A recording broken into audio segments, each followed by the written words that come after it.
السلام عليكم، مساكم الله بالخير يا شباب. اليوم صار موقف قبل شوي في أحد في العثيم في الرياض، في أحد فروع الرياض. كان معي أغراض وكنت ماسك سلع عند الكاشير، وكان في قدامي شايب عليه آثار دك الدنيا وعكرفة الدنيا وتعب الدنيا.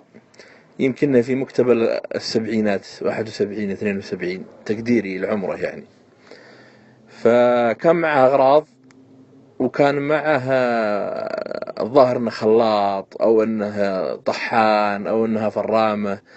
المهم انه جهاز جهاز منزلي. فيوم جاي حاسب اسمعه هو هذاك يتصايحون، هو الكاشير تلاقون وتصايحون.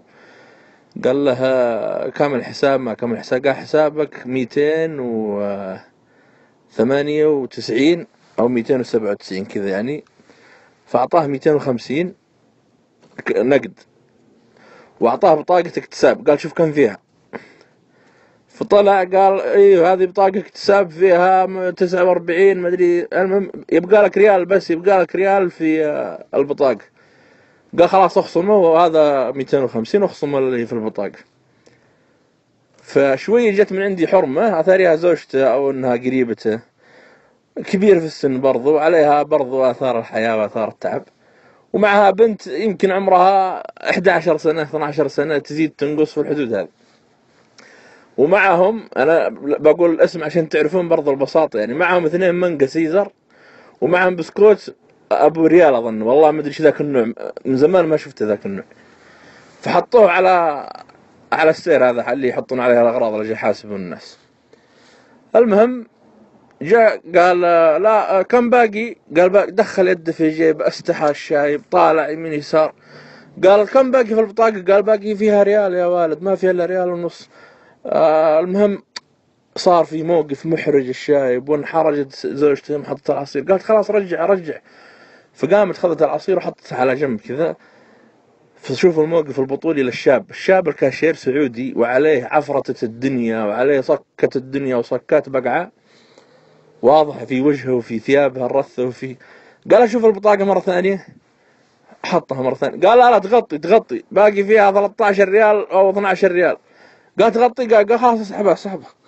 فسحب وحل الموقف بسرعة كذا، واعطاهم في كيس ومشى. جيت انا عنده، فطالعت فيه قلت بيض الله وجهك. قال نعم. قلت بيض الله وجهك. قال وجهك.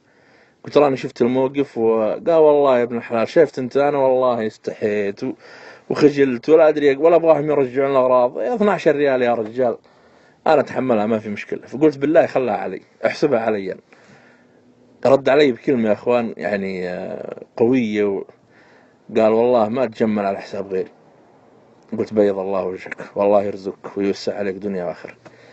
القصة هذه فيها مواقف يا اخوان، فيها تعرفون ان الناس في حاجة، الناس في أشد الحاجة، وربما أننا لا نتفقد أحوالهم. جيراننا، أقاربنا، نشوفهم في الشارع ما ندري عنهم، ما نتفقد أحوال الناس. الشيء الثاني أن الفقر والحاجة لم تمنع الناس من أنهم يوقفون ويتجملون ويقدمون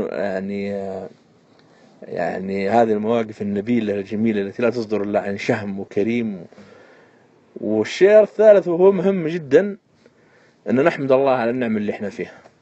نحمد الله سبحانه وتعالى أن أكرمنا عن الناس، نحمد الله سبحانه وتعالى أن أغنانا عن الناس وعن خلقه. تدخل المطعم، تدخل السوبر ماركت، تدخل تطلع محفظتك تحاسب، ما عندك نقد تحاسب بالشبكة. هذه يا أخوان نعمة لا يعلمها إلا الله سبحانه وتعالى. أولادك بزورتك في حاجة شيء، بسكوت عصير، يأخذونه وهم ما يفكرون وأنت ما تفكر.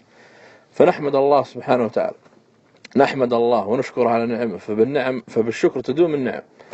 هذا وسلامتكم، والله يمسيكم بالخير جميعا. سلام عليكم.